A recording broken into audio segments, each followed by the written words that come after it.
नमस्ते, welcome back to परिया between frame 176। Happy Janmashtami. बहुत ज़्यादा पॉजिटिव दिन है, बहुत ज़्यादा प्रॉस्परस है ये वक्त। श्री कृष्ण का जन्म का दिन है। श्री कृष्ण मतलब प्रेम, निस्वार्थ प्रेम, अनकंडीशनल लव। तो आज का टॉपिक यही होने वाला है कि रियल लव को कैसे समझे एस्ट्रोलॉजी के थ्रू। मतलब आपका पार्टनर जो है, क्या वो आपसे रियल लव करते हैं, ट्रू लव वो करते हैं, कैसे उसकी कुंडली से आप समझ पाएंगे, या फिर ये सिर्फ एक फिजिकल लव है, कैसे आप लोग डिफ्रेंशिएट कर पाएंगे, उसको लेके आज बात करेंगे। पहले तो बहुत ज़्यादा ब्लेसिंग आप सबके लिए परी अभी की तरफ से, और हमको भी बहुत ज़्यादा आशीर्वाद दीजिए। परी अभी को बहुत ज़्यादा आशीर्वाद चाहिए, बहुत ज़्यादा प्यार चाहिए, और हमसे प्यार आप सबके लिए ऑलवेज अनकंडीशनल वे से रहता ही है। चैनल को सब्सक्राइब कर लीजिए, वीडियोस को लाइक कीजिए यानी शेयर कीजिए। कोई भी क्वारीज होगा तो व्हाट्सअप नंबर पे कांटेक्ट कीजिए या फिर कमेंट सेक्शन में जाके कमेंट कीजिए। Thank you. शुरू करते हैं। प्यार को अगर समझना है तो देखना पड़ता है 5th house and 11th house, और उस प्यार में कितना सच्चाई है इसको देखने के लिए देखना पड़ता है लग्न लॉर्ड का placement and sole significant planet का प्लेसमेंट। तब जाके हम समझते हैं कि आपके जो पार्टनर है उसके प्यार में कितना सच्चाई है, कितना गहराई है। तो कैसे जानेंगे आप? ऐसे देखते हैं। अगर आपका एरीज एसेंडेंट है तो इसका लग्न होता है मंगल। अगर ये लग्नाधिपति मंगल किसी तरीके से 5th house and 11th house दोनों के साथ कॉम्बाइन होके किसी भी विष्णु हाउस या फिर त्रिकोण, मतलब लक्ष्मी त्रिकोण जिसको बोलते हैं 159, इसमें अगर जा रहा है कॉम्बाइंड होके, तो फिर उसके प्यार में सच्चाई है। अगर मान लीजिए 5th house and 11th house दोनों एक साथ कंजंक्शन में लग्न में जा रहा है तो भी उसके प्यार में सच्चाई है। अगर 4th हाउस मतलब जो आपका इमोशन का हाउस होता है, मन का भाव होता है, अगर 4th house combined 5th house के साथ 11th में जा रहा है और लग्नाधिपति भी 11th में जा रहा है तो फिर उसके प्यार में सच्चाई है। अभी आ जाते हैं, अगर सोल सिग्निफिकेंट प्लैनेट उसका जो भी बनता है, मान लो उसका सोल सिग्निफिकेंट प्लैनेट जुपिटर है, मान लो, वो देखना पड़ता है। तो अगर वो जुपिटर है तो जुपिटर हो गया इसके 9th हाउस के लॉर्ड, तो फिर क्या देखना पड़ेगा? अगर इसका 5th हाउस मतलब प्यार का भाव और 11th हाउस ये दोनों कंबाइन होकर जुपिटर के साथ मतलब सोल सिग्निफिकेंट प्लैनेट के साथ ही उसके घर में बैठा है तो उसके प्यार में सच्चाई है।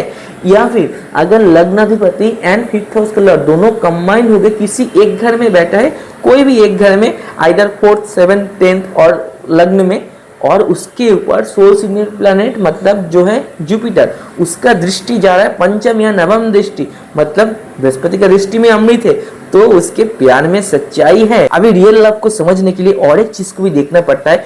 5th हाउस लॉर्ड के साथ अगर किसी तरीके से जुपिटर एंड वेनस दोनों का ही कंबाइन एनर्जी जा रहा है तो भी बहुत हद तक वो कंफर्म हो ही जाता है कि ये एक सच्चा लव है। मतलब 5th ये लग्न अगर होता है तो 5th हाउस का लॉर्ड ये बनता है। अगर ये यहाँ पर मान लीजिए जुपिटर एंड वेनस दोनों कंबाइंड होकर बैठा है और इस हाउस का लॉर्ड यहीं पर बैठा है और तीनों मिलकर एक साथ 11th में दृष्टि मार रहा है तो ये एक सच्चा लव है।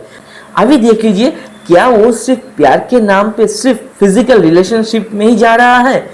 तो फिर उसको कैसे समझते? उसके लिए देखना पड़ता है 5th हाउस के लॉर्ड के साथ 6th and 8th and 12th का कनेक्शन।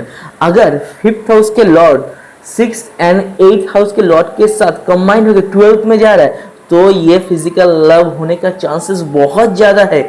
और उसके बाद देखना पड़ता है राहु का प्लेसमेंट। राहु एक ऐसा एनर्जी होता है जो भ्रमित करता है, दिशा को भ्रमित करता है। राहु जब प्यार के अंदर चला जाता है तो प्यार को भी भ्रमित कर देता है, प्यार की जो शुद्धता है, उसके जो प्योर फॉर्म है उसको भी वो बर्बाद कर देता है। तो अगर 5th हाउस के लॉर्ड राहु के साथ कंबाइंड होके 6th में और 8th में और 12th हाउस में जा रहा है तो ये फिजिकल लव ही है।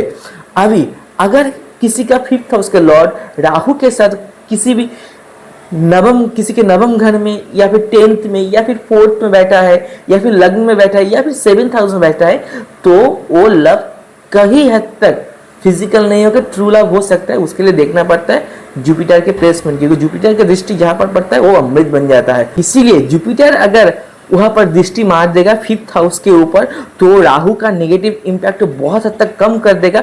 और राहु कहाँ पर कमजोर होता है? सिर्फ जुपिटर के पास। बृहस्पति की दृष्टि में ही उतनी ताकत है जो राहु को उसकी नेगेटिव एनर्जी से बाहर निकल सकता है। और राहु का भी जो पॉजिटिव साइड है, जो डिवोशनल साइड है, जो स्पिरिचुअल साइड है, उसको वो ऊपर लेके आ सकता है। तो ऐसे आप अपना पार्टनर का कुंडली को निकाल लीजिए, उसके हॉरोस्कोप निकाल लीजिए और खुद से चेक कर लीजिए कि ये वो आपसे प्यार तो करता है, लेकिन इस प्यार में कितना सच्चाई है ये जान लीजिए, फिर आगे बढ़िए। तो फिर क्या होगा ना, आगे जाके आप बहुत ज़्यादा अच्छे तरीके से अपने ज़िंदगी को जी पाएंगे। खुश रहिए हमेशा। कोई भी एस्ट्रोलॉजिकल गाइडेंस चाहिए या फिर टैरोट गाइडेंस चाहिए, हमसे कांटेक्ट कीजिए। ब्लेसिंग दीजिए। Thank you so much.